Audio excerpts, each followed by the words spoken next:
Sakaliya police સ્ટેશનના પેથાપુર ગામ ખાતે ગઈકાલે એક્સિડન્ટ થયેલ, જેમાં એક વ્યક્તિનું મરણ જતાં એએસઆઈ સુભાષભાઈ રામસિંહભાઈ નાઓ પીએમ કરાવવા માટે સીએસસી પેથાપુર ખાતે ગયેલા હતા.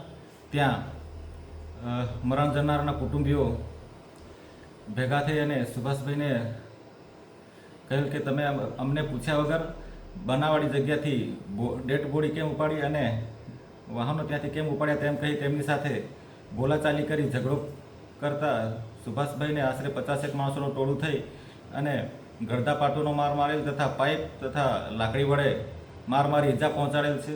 હાલ સુભાષભાઈ હોસ્પિટલમાં દાખલ છે અને સુભાષભાઈ અમને જાણ કરતાં અમે તાત્કાલિક બનાવવાળી જગ્યા પર પહોંચી ગયે. ત્યાં 17થી 18 માણસોને રાઉન્ડ અપ કરી અટક કરેલ છે. આજરોજ 17 માણસોને અટક કરી કોર્ટમાં રજૂ કરી રિમાન્ડ મેળવેલ છે અને હાલ તપાસ ચાલુ છે.